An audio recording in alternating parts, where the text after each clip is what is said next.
ये मैंने बहुत ही आशीष पाई है आपसे बात करने के द्वारा। जब हम प्रार्थना के विषय में बात कर रहे थे, एक दूसरे और लोगों को प्रार्थना के लिए उत्साहित करें। बड़े आनंद की बात है ये।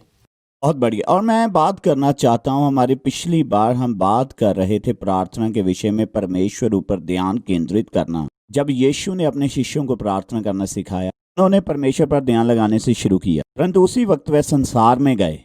धरती पर तेरा राज्य आए, तेरी इच्छा पूरी हो जैसे स्वर्ग में पूरी होती है।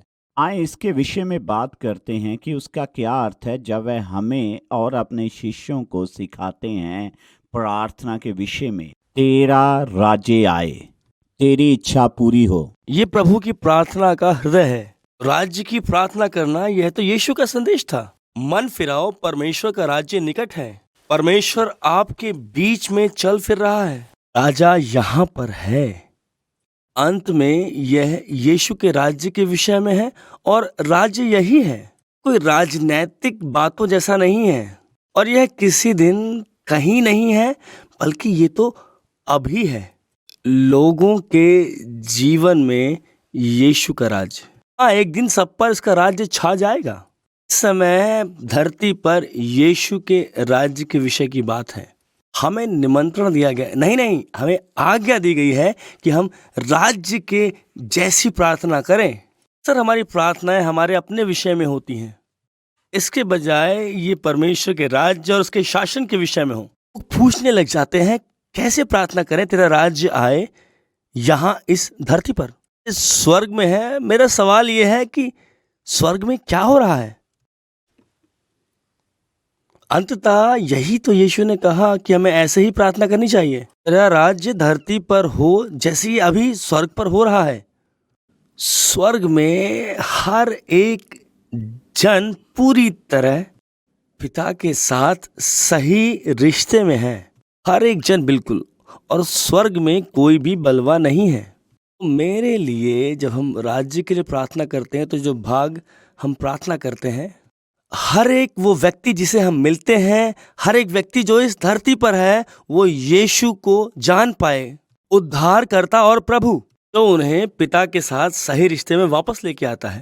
तो राज्य की प्रार्थना करना प्रार्थना सुसमाचार है। और दूसरी बात, तो स्वर्ग के विषय में हम क्या देखते हैं प्रकाशनों के द्वारा जब हम पढ़ते हैं यहाँ वहाँ, कि हर एक व्यक्ति उस काम को करने में लगा हुआ है जो पिता ने उनके करने के लिए निर्धारित किए हुए हैं।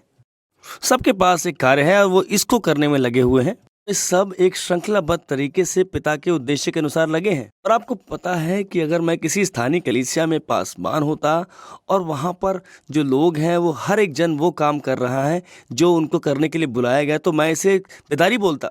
मैं इसे परमेश्वर का एक अद्भुत कार्य बोलूँगा, जिसने हम सोती हुई मसीही कलीसिया को जगा दिया है और अब हर एक जन उस काम में लगा हुआ है जो पिता ने करने के लिए बुलाया है उस।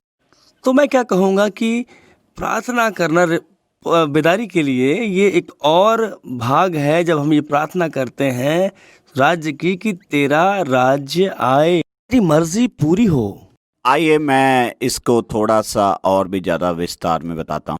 पहला हिस्सा जो आप कह रहे हैं, ताकि मैं अच्छी तरह से समझ सकूं कि लोग, हर एक व्यक्ति, हर एक मनुष्य, कि वह मसीह के राज्य को अपने हृदय में जान सकें। यदि उन्होंने अपना हृदय कभी मसीह के लिए नहीं खोला है, तो वह अपना हृदय खोल दें।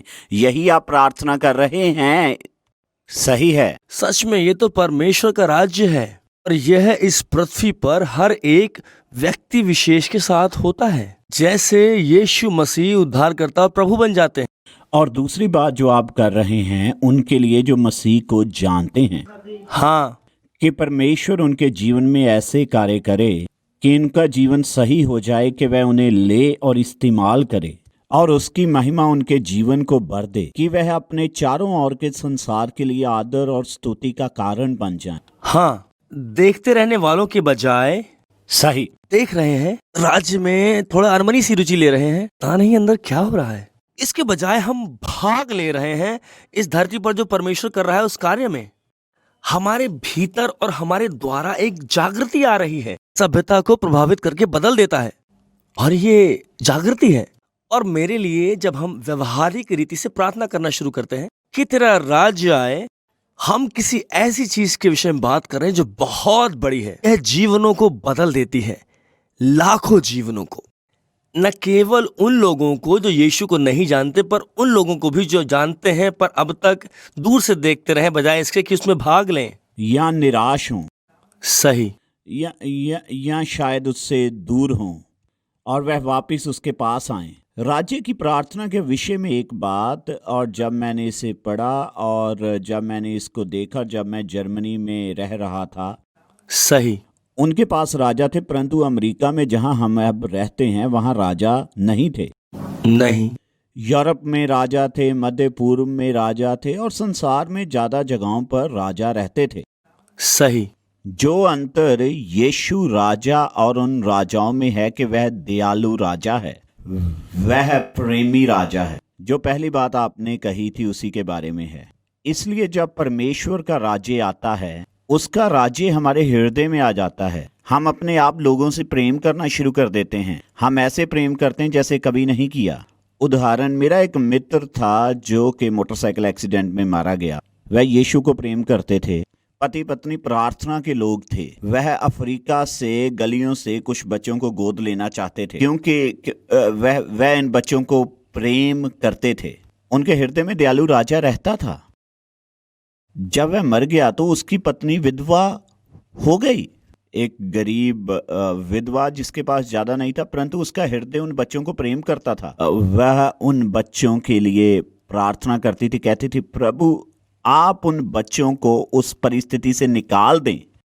प्रभु ने उससे बात की और कहा, हाँ मैं करूंगा, तेरे द्वारा, मैं अपने राज्य को तेरे द्वारा बहाल करूंगा। और अंत में उसने अनाथालय शुरू किया और वह बच्चे अब शिक्षित हो रहे हैं जिनके पास खाना, कपड़ा, मकान कुछ भी नहीं था। उनमें से कई अभी कॉलेज में पढ़ते हैं क्योंकि उसने प्रार्थना की और परमेश्वर के हृदय को देखा। और राज्य की प्रार्थना का अर्थ है देखना कि परमेश्वर के हृदय में क्या है।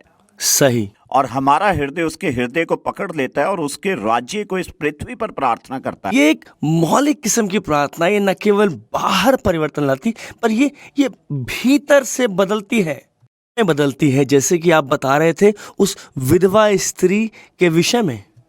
उत्तर है कि आप करें, तुम करो इसे। ऐसा कुछ है जिसे मैं चाहता हूं कि तुम करो। प्रेम को इन बच्चों के जीवन में सही होने में सहायता करे और हम प्रार्थना करना शुरू करते हैं कि तेरा राज्य आए। तो के जीवन बदलते हैं, यहाँ तक कि धरती के छोर बैठे लोगों के जीवन भी हमारे जीवन में बदलाव आते हैं और हमारा जीवन उस राजा के प्रेम से जुड़ा हुआ है जो आपके कहने के अनुसार बहुत अलग है दूसरे राजाओं से, जो इस समय हमारे समर्पण को नहीं मांग रहा है। वह हमें बुला रहा है कि हम उसके राज्य के अधीन हो जाएं। और ये बहुत बहुत अद्भुत सौभाग्य है हमारा इतिहास के इस समय में। और आप जानते हैं एक आलोचना मसीही लोगों की रही है कि वह सामाजिक रूप में इतने कार्यशील नहीं हैं और कुछ। और यदि आप महान जागृतियों को देखें तो जब ये लहर चली तो बहुत बड़ी सामाजिक लहरें भी उसी वक्त घटित हुई। सही, क्योंकि जब यीशु ने लोगों के हृदय पर राज्य करना शुरू किया तो लोगों की परवाह लोगों ने करनी शुरू कर दी। आप गुलामों को स्वतंत्र करने वाली लहर की बात करें, गुलामों को, आप वेस्ली और विल्बरफोर्स की बात करें कि कैसे उन्होंने कार्य किया और गुलामों को स्वतंत्र कर दिया क्योंकि उन्होंने परमेश्वर के राज्य का अनुभव अपने जीवन में किया। एक सामर्थी प्रार्थना आप कर सकते हैं और वह यह है कि परमेश्वर तेरा राज्य आए पृथ्वी पर और तेरी इच्छा पूरी हो जैसे स्वर्ग में होती है। मेरे परिवार में पिता तेरा राज्य आए और तेरी इच्छा पूरी हो जैसे स्वर्ग में है। और मेरे पड़ोसी के जीवन में, मेरे शहर में, मेरे देश में परमेश्वर अद्भुत कार्य करेगा।